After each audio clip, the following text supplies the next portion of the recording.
We're talking taxes with J.R. Cecil and Ryan Dodson with Liberty Tax Services. All right, so Ryan, this person says, why did they give more time to file taxes this year? Well, there's a whole bunch of reasons why they ended up extending the deadline. The main reason is that they changed the tax law in March. So the IRS had to reset all their computers and their programs to be able to handle that. Also, the IRS has been distracted with getting out that third round of stimulus checks. So, I mean, those are two really big ones as it is. And so the IRS asked, and a whole bunch of other folks, such as the AICPA, which is all the CPAs, they asked the IRS and Congress to please extend the deadline by a month. All right. JR, this person is asking, my preparer left one of my dependents off when she prepared my taxes. What should I do? I've already received a refund for the others. Now that first tax return has been processed, you should be able to go do an amendment just to add that dependent, apply for any credits that you might be due, whether the other dependent credit, child tax credit, earned income credit. An amendment should be pretty straightforward for any seasoned tax preparer to help you out. Okay, this is a North Carolina state tax question. Ryan, this person says, if you owe North Carolina state tax, can you make payments? Or do you have to pay it all in one sum? You can make payments with the state. The state will take it at any time. My big key is that if you are making multiple payments for it, please, on the check or when you go online to pay the taxes online, please make sure you designate that payment toward that specific tax year. If you don't put in the memo of the check of what tax year it's from, they may make the assumption it's for this year's taxes, not a prior year's taxes.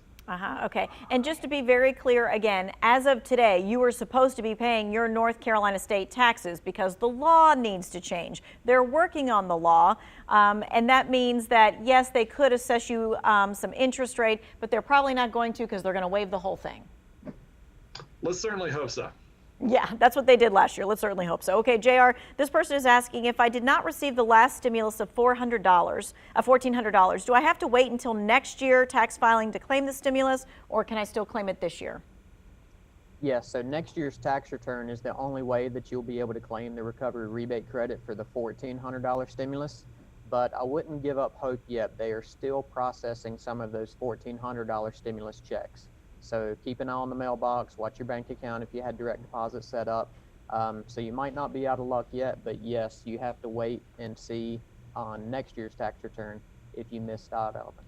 But the IRS is doing payments every single week, so hang in there. All right, this person is asking, do you get a refund quicker if you e-file? Ryan?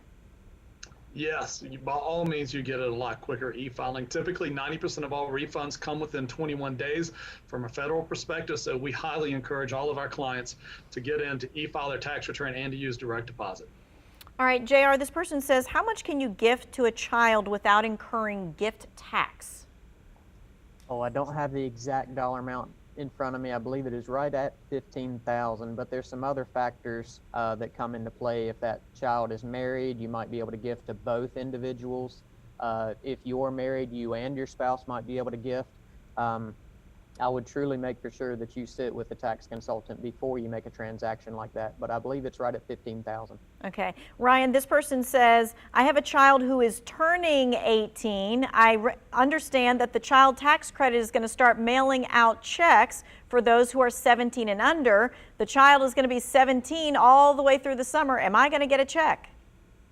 You know, unfortunately, Tanya, the answer to that one is no. So you could turn 18 on December 31st, and because you're considered 18 for the entire year, you're not going to be eligible for the child tax credit. You are not eligible if the child turns 18 at any point during the year. Okay. And this last one is, any state refunded paid, can it be by check or by direct deposit? How do you know? So typically you would indicate when you file your tax return how you would like to have your refund sent to you. So if you put the direct deposit information in there, you're going to get a direct deposit. If you don't indicate, then you'll receive a check in the mail. All right, that is your choice. Thank you, men, for your expertise. If you missed any of this information about tax season, you're going to find it all in the Two Wants to Know section.